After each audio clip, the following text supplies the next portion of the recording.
So that The Bad Guys movie, right? What kind of car do the protagonists drive? Spoiler alert, it's not anything. They didn't get the rights to have any sort of specific car. So what you see in the movie is the greatest hits of American muscle all combined into one vehicle. But if you had to pick a real-world car to cosplay in, here it is. The 2009 Dodge Challenger RT in brilliant black crystal pearl coat, black vinyl interior, black wheels, and the curiously hard to find in all of these options, 6-speed manual. You want to roll up to a fancy hotel with bewildered staff and all the scenesters hanging out by the lobby doors, vaping. You arrive with Borla quad-tipped exhaust burbling, and your crew pours out ready for a heist. It's possible, because you can win this clean Challenger. It only has 42,000 miles on it. Click on the link in the description at whynotYouGear.com. We have digital downloads as well as physical merch. That's whynotYouGear.com. Someone is going to win this low-mileage, clean Challenger. Once again, whynotYouGear.com. Click the link in the description. I only wish that whoever's going to win this car is going to be able to hang their arm out the window. Because hanging your arm out the window of a third-generation Challenger, it's kind of tough. High belt line, thick doors. It's a wide vehicle, even before you add the wide body kit, which this doesn't have, of course, it's too early for that. The current Challenger is now the old Challenger. 2008 this car debuted, and it's still in production today in 2022. Same platform, with rewarmed interiors over the years, and bigger and 100-octane tune. With a trans-drag brake. The debut year of this car was 2008, and they offered nothing, just V6s, because Doge knew that boomers were cum drunk for their youth and would buy up a year's worth of V6s no problem. 2009 brought on the engine every dad bod wanted, the 5.7-liter HEMI. Did I mention it's a HEMI?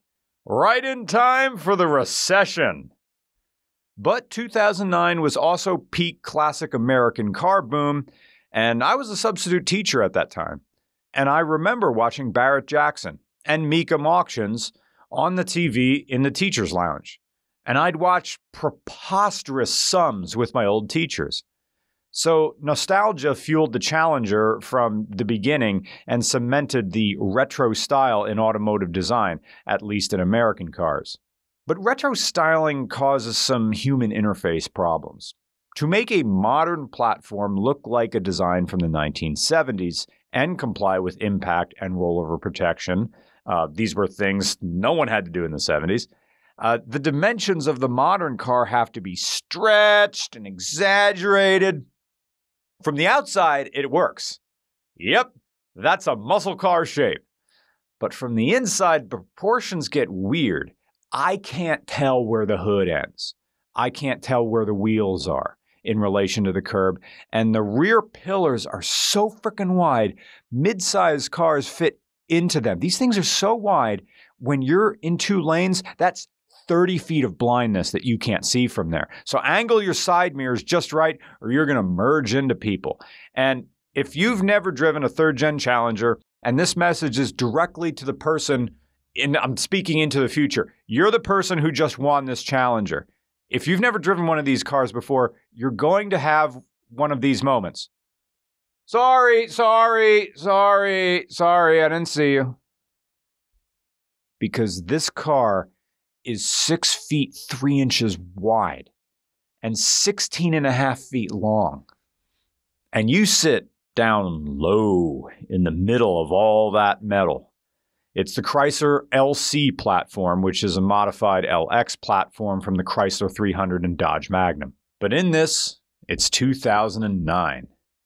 And you're driving, okay, one sec. The head unit in this, whoever the original owner of this car was, first of all, they didn't drive it. What the hell? 42,000 miles. They went for the Alpine head unit in 2009. The thing that you press the button and look at this, it goes meh. It drops down. They got the subwoofer in the back. They have amplifiers for it. And in 2009, it had the aftermarket rear view camera that works with the head unit. Anyway, it's 2009. You're driving a Dodge Challenger RT HEMI past the skate park, down the road from the Fairground Square Mall, dumping the clutch in front of a bunch of emo kids whipping their bangs out of their eyes to point their fingerless mesh arm warmers. This runs on the 5.7 liter. Have I crammed it into your head enough that this is a HEMI V8, which makes 370 horsepower and 398 pound-feet of torque? That is, if this had the 5-speed slush box. Ratings jump to 375 horsepower and 404 pound-feet of torque with the Tremec TR660 6-speed manual transmission, which comes, or rather which came, with a back pressure maximizing exhaust so you can drag and shout at every upshift, but that doesn't. This has a Borla exhaust. This is because Chrysler had a multi-displacement system. It's the whole, hey, it's just but if you have the manual, it doesn't have that. Straight V8 all the time. Now, the interior is whatever, right? I mean, it's Doge. It's so weird that you can't... I've ended a career and started a new one, and this car hasn't changed. The interior is nice in the sort of nondescript way that provides comfort through invisibility. I do like that you got the 3 knobs right here with their HVAC. How hard do you want it? How hot do you want it? And where do you want it? I don't have to mess around with buttons. Just give me all red. It's cold still in Pennsylvania. Give me heat, give it now. But you never notice the Challenger's interior or even think about it for more than 2 seconds.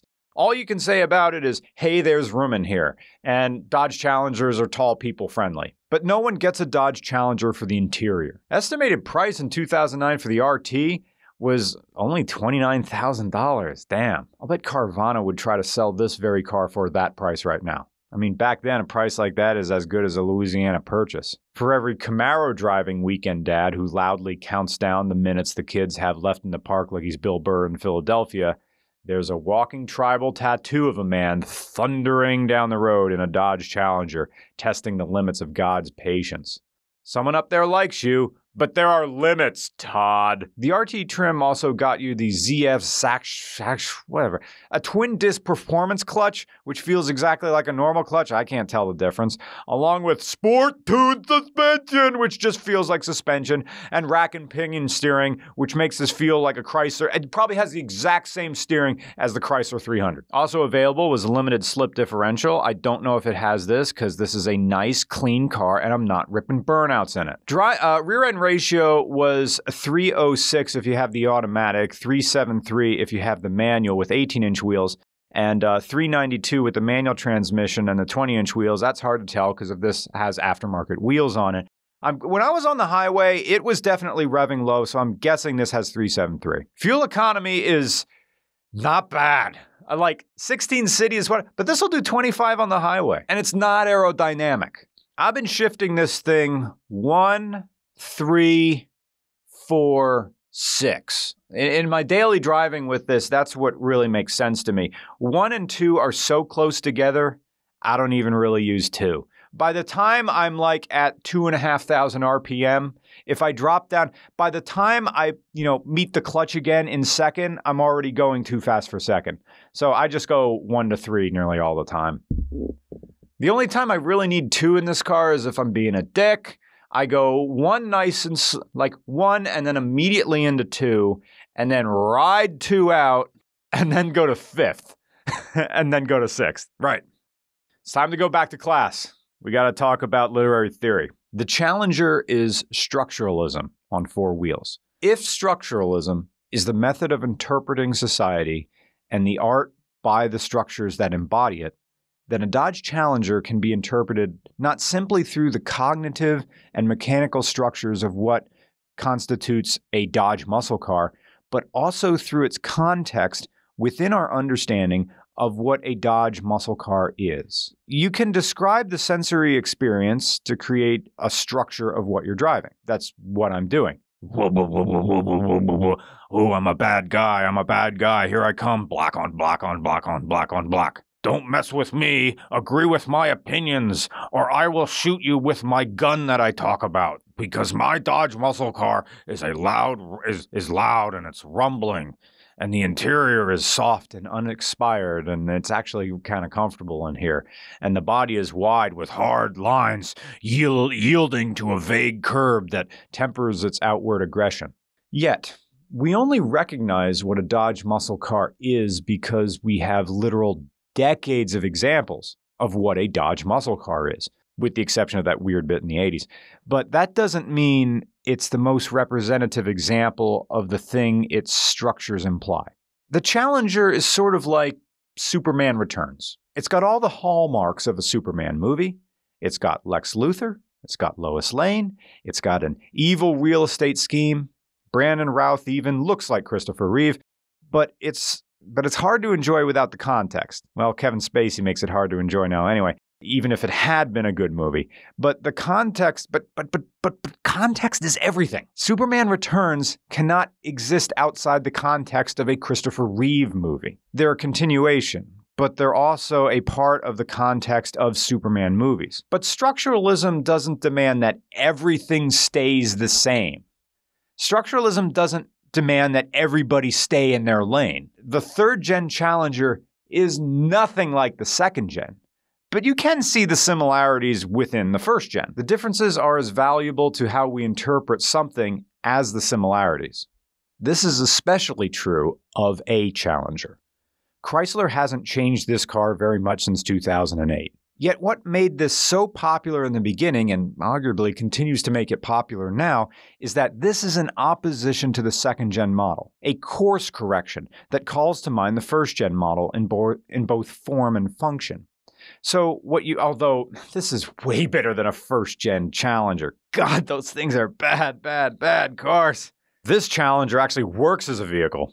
Anyway, so what you end up with is a car with far more hair on its chest than the last one. It's a Challenger that's easy to appreciate, easier to live with. And it's also less pretentious than you think. It's not trying to hide that it wants to echo the first-gen model. And the fact that it hasn't changed at all much over the past decade suggests that Chrysler isn't trying to reinvent what a Dodge muscle car entails. You might not be attracted by what's on offer, but at least what you see is mostly what you get. This is a big, scary, black, politically incorrect, and that's another thing. I even though we already wrote this out, and I'm reading from a note, and I'm just reading this right now for these narratives. I'm continually getting more ideas of what a Challenger is and how it resonates with the old men in the neighborhood that I kind of don't like very much, but I understand how they live because they feel they've been cheated and they feel the world is moving away from them, and everything's politically correct and everybody's driving Priuses, and I just want I want to go back in time. I want to be a young man again.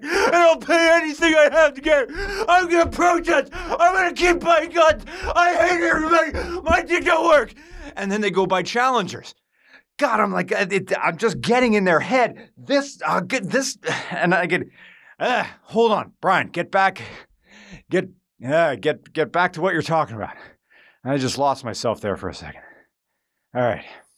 You might not be attracted by what's on offer, but at least what you see is mostly what you get. Like Facebook postings of a cousin you haven't seen in 15 years. Oh, don't burn yourself out on all those hot takes, Kevin. Oh, how brave you are on Facebook. The courage it takes to go on Facebook and dare to say that we all had it better when we were kids. Oh, good for you, Kevin. You're really putting yourself out there for the reacts. Oh, you got a comment on world events, don't you, Kevin? I never heard that take before. You're so original. Nice Challenger. Childhood is better?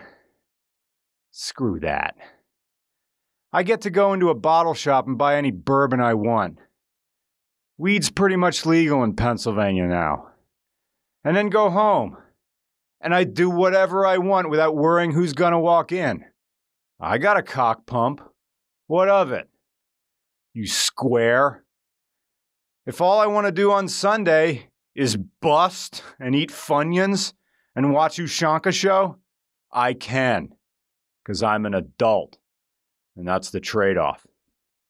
Kids just end up getting stuck in a losing game of aggravation and then flipping the board to go over and sulk under a blanket while Grandpa shouts about the Winnebago War of 1827 through the paper-thin walls of the housing development. I fear I'm offering you a car here, a machine that will look clean for about 5 minutes. Get a black car, they said. It'd be fun, they said.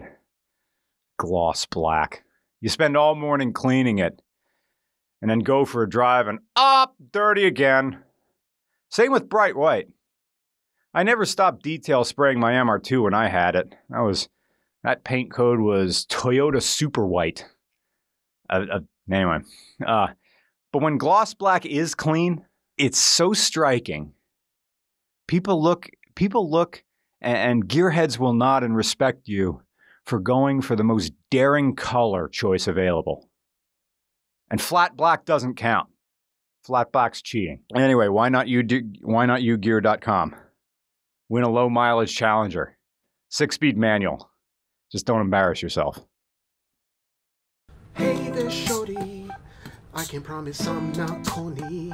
How'd you like to come see my new place? Rent already cost me a fortune. Hey there, shorty. I'm a couple years from 40. I'm often cataloging all my mistakes. They're already out of proportion. Hey. Roman on the beat.